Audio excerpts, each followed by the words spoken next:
तो इस वीडियो में हम इस इक्वेशन को ग्राफ पे बनाएंगे और चूंकि ये एक क्वाड्रेटिक इक्वेशन है तो जाहिर है ग्राफ की सूरत में हमें एक पैराबोला मिलेगा। अच्छा, अब ग्राफ को बनाने के बहुत से तरीके हैं। एक तो ये है कि हम x की कोई 3 नुक्ते ले लें और उनको फिर हम इस इक्वेशन में डालकर y की इकदार मालूम कर लें और इसके बाद फिर उनको ग्राफ पे बनाकर जोड़ लें। लेकिन भाई इस वीडियो में हम कोई घिसा-पिटा तरीका नहीं इस्तेमाल करेंगे ग्राफ को बनाने के लिए। हम बहुत दिलचस्प तरीका इस्तेमाल करेंगे। तो उसके लिए पहले तो ये मालूम कर लेते हैं कि ये ग्राफ कहाँ-कहाँ एक्स एक्सिस से गुजरेगा। अब एक्स एक्सिस से जब कोई ग्राफ गुजरता है तो उधर y की कदर 0 के बराबर हो जाती है। यानी हम वो नुक्ते मालूम कर लेंगे जहाँ 5x² - 20x + 15 बराबर होता है 0 के।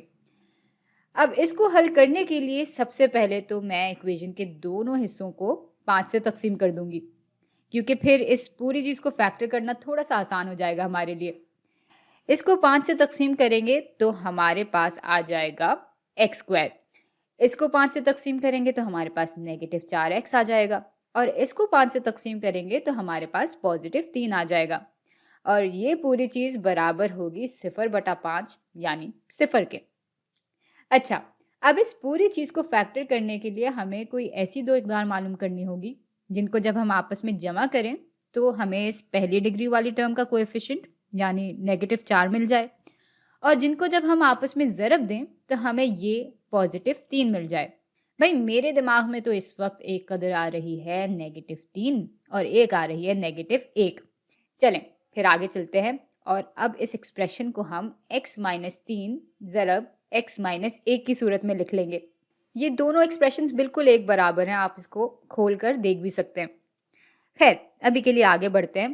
भाई ये एक्सप्रेशन 0 के बराबर तब होगा जब या तो x - 3 0 के बराबर होगा या तो x - 1 0 के बराबर होगा या दोनों ही 0 के बराबर होंगे।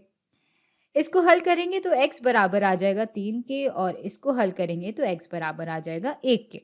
तो x इंटरसेप्ट्स तो हमें मिल गए। अब वर्टेक्स का नुक्ता मालूम करते हैं। वर्टेक्स किसी भी पैराबोला का या तो सबसे निचला नुक्ता होता है या तो सबसे ऊंचा। लेकिन इसके अलावा वर्टेक्स की एक और खासियत भी है और वो ये है कि ये हमेशा हमेशा एक्स इंटरसेप्ट्स के बिल्कुल बीच में पाया जाता है। यानी वर्टेक्स का एक्स कोऑर्डिनेट इन दोनों के बीच में होगा। तो इसके वर्टेक्स का एक्स कोऑर्डिनेट बराबर होगा 2 के और इसका वाई कोऑर्डिनेट जानने के लिए हम बस इस इक्वेशन में 2 को डाल देंगे। y फिर बराबर हो जाएगा 5 ज़रब 2 के स्क्वायर माइनस 20 ज़रब 2 जमा 15 के।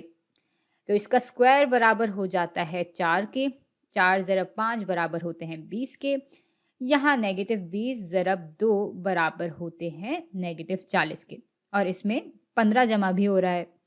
तो 20 में से 40 माइनस करेंगे तो हमें -20 मिल जाएगा और इसमें 15 जमा करेंगे तो हमें -5 मिल जाएगा। यानी वर्टेक्स का कोऑर्डिनेट y कोऑर्डिनेट बराबर होगा -5 के। और अब हम ये 3 नुक्ते ग्राफ पे बना लेंगे। पहला x इंटरसेप्ट है 1,0 पे तो ये यहाँ आ जाएगा।